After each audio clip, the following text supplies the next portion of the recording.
Efésios 5, verso 15, vamos ler. Portanto, vede prudentemente como andais, não como nécios, e sim como sábios, remindo o tempo, porque os dias são maus. Ensina-nos a contar nossos dias de tal maneira que alcancemos coração sábio. O que esses dois textos têm em comum? O Salmo está dizendo assim: ensina-nos a usar o nosso tempo. Ensina-nos a gastar o nosso tempo. Ensina-nos a viver a nossa vida. A oração do salmista é: ensina-me a usar o meu tempo de forma adequada. Ensina-me a usar a minha vida. Paulo, escrevendo aos Efésios, recomenda: remindo o tempo, aproveitando o tempo, usando bem o tempo, usando bem a sua vida. Vede como prudentemente andeis, ou seja, como a sábios. Os sábios remem o tempo, aproveitam as oportunidades, usam o tempo da melhor maneira possível. Por que esses dois textos estão nos dizendo isso? Então, para você jovem que está aqui, é uma ordem de Deus para você usar bem o seu tempo, gastar adequadamente o seu tempo, remir os tempos, aproveitar as oportunidades. Por que os dois estão dizendo isso? Porque é mandamento de Deus, ordem de Deus, nós usarmos bem o tempo, ou usarmos de modo devido a nossa vida. O mesmo Salmo 90 responde: pois todos os nossos dias vão passando na tua ira, acabam-se nossos anos como um conto ligeiro.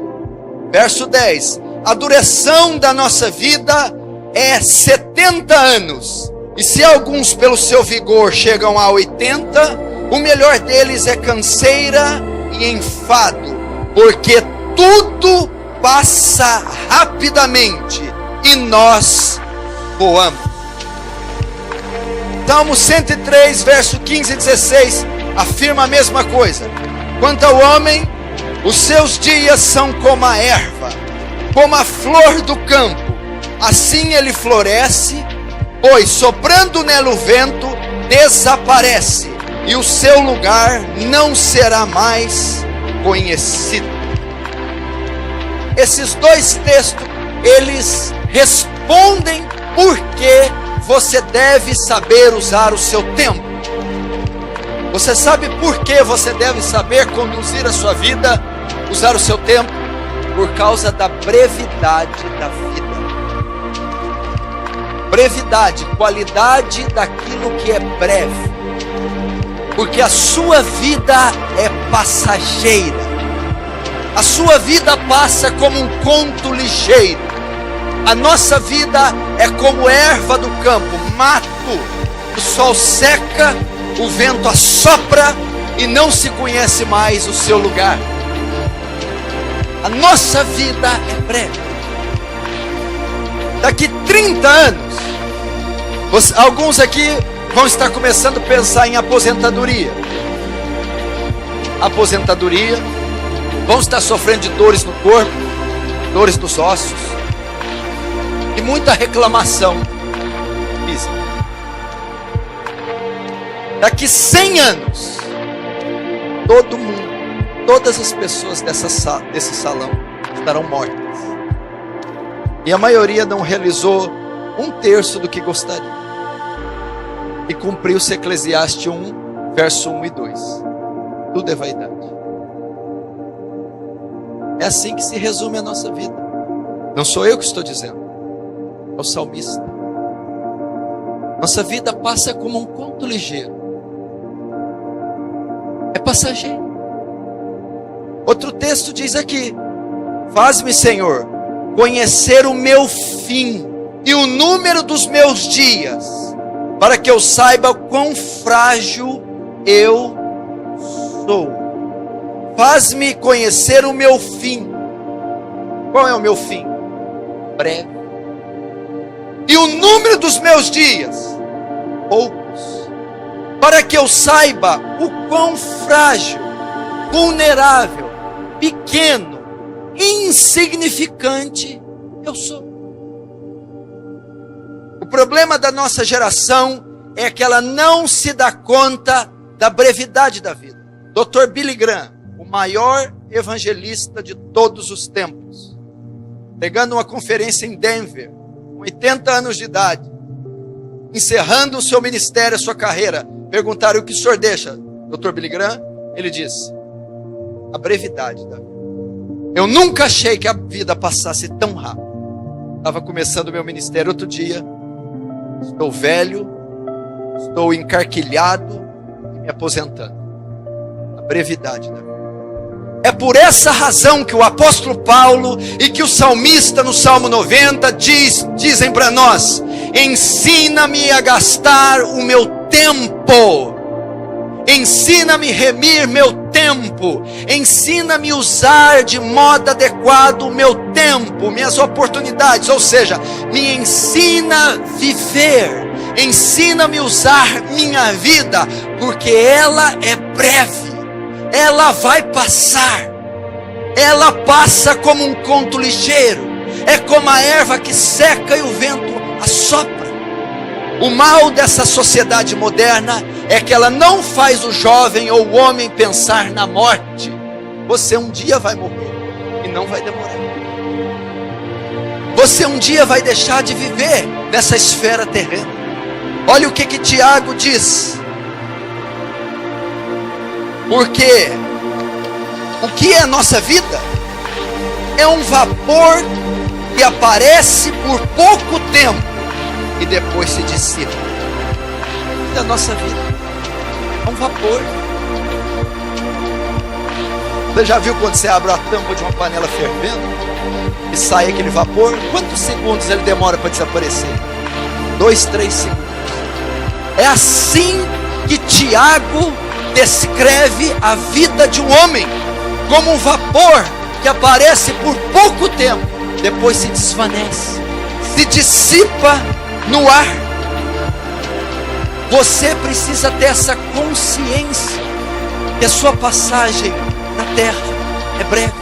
Nós achamos que somos super-heróis, indestrutíveis, poderosos, imortais. Isso é mentira. Satanás e a presente cultura nos leva a achar isso, e isso é mentira.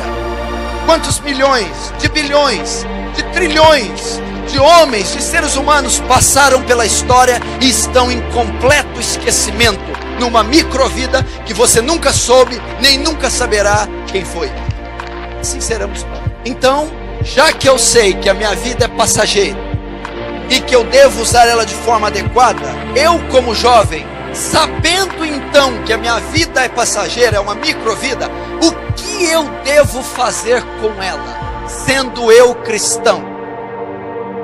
O que eu, sabendo disso, que a vida é um conto ligeiro, nossos anos voam, é um vapor que se dissipa e logo some e desaparece, como eu devo usar essa vida adequadamente? Como eu posso remir os tempos, porque os dias são maus?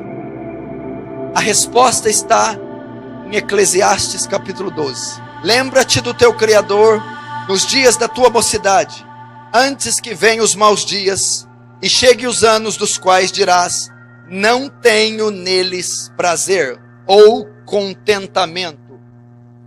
Salomão diz para os homens mortais que possuem microvidas, Salomão está dizendo,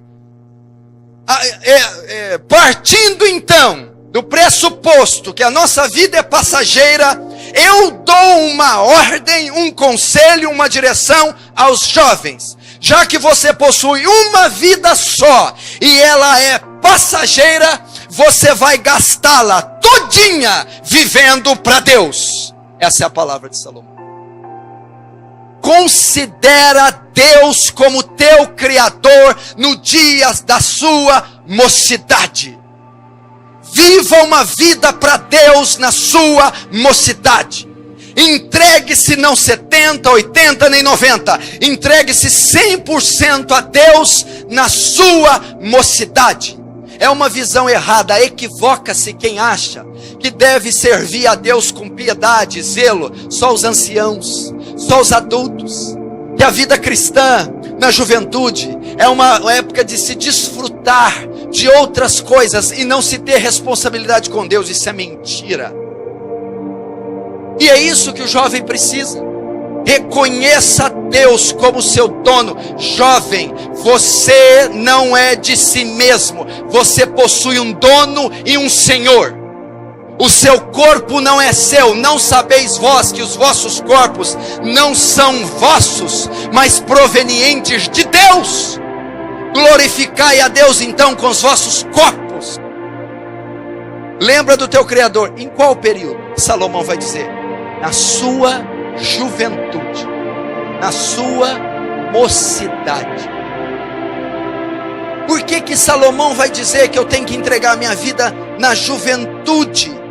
Você já imaginou você ir para a guerra só depois, no final da batalha? Você já imaginou se amarrar o seu tênis para correr só a última volta da corrida? Não são só ministérios e obrigações. É um chamado a andar com Deus, é um chamado a caminhar com Deus.